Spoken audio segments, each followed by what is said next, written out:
Halo semuanya, kembali lagi bersama saya Johan di Jona Trading ID. Jadi pada kesempatan video kali ini saya akan coba bahas kembali untuk update dari pergerakan GBP USD. Kalau saya perhatikan memang GBP USD dia tuh cenderung untuk membuat kenaikan atau tren naik untuk minor trendnya. Walaupun kalau di sini kita perhatikan ya secara primary trend, kalau di sini primary trend itu masih turun, masih downtrend.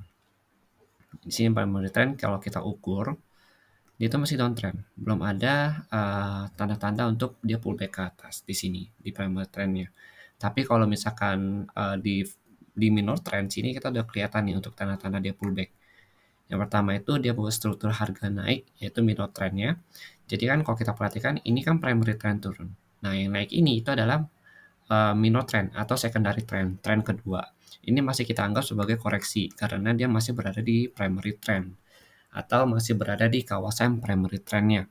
Memang saya beberapa minggu, 1 minggu ke belakang ya atau beberapa hari ini tidak update mengenai falas baik itu euro ataupun GBP USD karena memang ada kesibukan lain dan saya hanya sempatkan untuk mengupload si XO USD, tapi untuk hari ini saya akan upload kembali untuk GBP USD sama euro USD.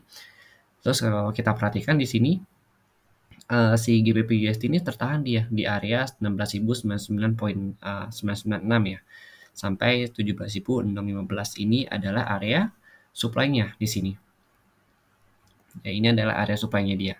Supply kita ambil dari the last candlestick yang warna merah ini. Ini adalah supply zone, dia ketahan di sini.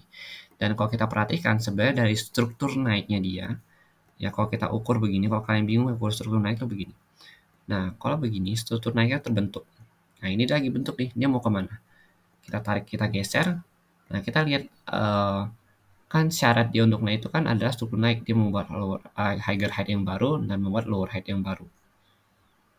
Ya, 1, 2 ya kan, itu 2. Ini low yang lebih tinggi, ini height, ini higher height. Nah, ini artinya dia udah membuat struktur naik lagi. Ya kan, ini membuat higher height yang baru. Nah, ini dia sedang membuat low dia yang lebih tinggi dari low yang sebelumnya. Nah, ini ada salah satu cara atau ciri-ciri struktur naik di time frame kecil, di time frame 4 jam ini. Kalau di daily-nya justru belum. Daily-nya itu kalau kita mau lihat dia naik, itu kurang lebih dia harus bisa break dari trendline ini dulu. Ya, dari trendline ini yang warna merah. Atau kurang lebih dia harus bisa break dari 18.500. Karena 18.500 itu ada height yang sebelumnya di sini. Jadi, kalau dia bisa break dari 18.000 ini, maka dia bisa dikatakan sebagai perubahan tren atau si minor trend ini berubah menjadi primary trend ya, menjadi tren utama itu tren naik. Nah, ini penurunan si GBP USD juga kalau kita perhatikan ada support yaitu level harga 16.775.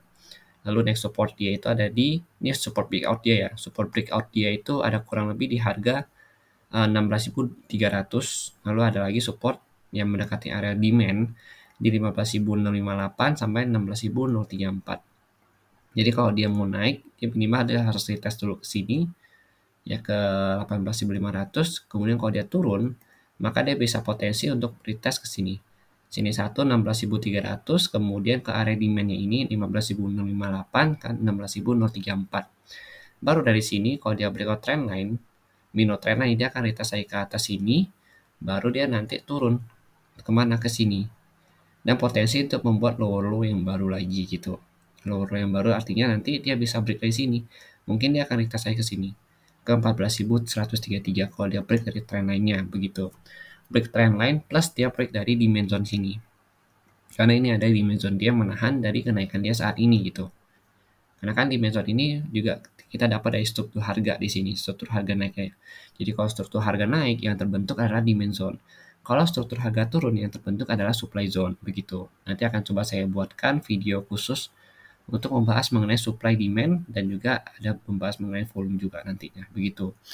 Jadi stay tune bagi kalian yang mau mendengar yang mau mendapatkan video tersebut, nanti saya akan share di YouTube. Oke, di sini kalau kita perhatikan dia belum bisa menembus ya. Jadi dia itu sideway untuk harganya. Dia sideway dari kemarin dia sideway di sini dengan support di 16.822 ya. Sampai setingginya itu di 17.000. Nah, nanti kalau kita perhatikan dari DXY juga masih cenderung untuk sideway soalnya. Kalau DXY turun lagi belum bisa break dari 108.4, artinya di sini si GBP USD juga akan naik lagi dia, dan dia potensi untuk break 17.000 ini, dan dia akan ke 17.600.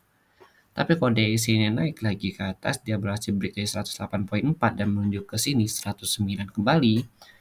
Nah, si GU ini bisa break dari supportnya ini, kemudian dia retest ke area ini, ke 15.658 sampai 16.034, begitu.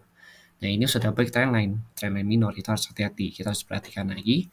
Begitu dia retest, kita cari nih, kita lihat dia bisa retest ke sini atau enggak. Kalau dia retest ke sini lagi, berarti dia potensi untuk turun, melanjutkan penurunannya, retest lagi ke area sini, kemudian ke sini, 14.000. Tapi kalau dia bisa break dari sini, maka dia akan retest ke sini, ke 18.500, begitu. Karena ini ada resistannya di sini, 1, 2, 3. Ya, jadi begitu penjelasan saya dan juga pandangan saya mengenai GBP USD ini. Jika memang ada yang salah atau misalkan yang kurang, saya mohon maaf. Jadi silakan kalian tambahkan sesuai dengan analisa kalian pribadi lagi. Ini hanya untuk pandangan yang saya sharingkan kepada kalian semua, begitu. Oke, jadi mungkin sekian dulu video penjelasan dari saya. Terima kasih dan sampai jumpa pada video berikutnya.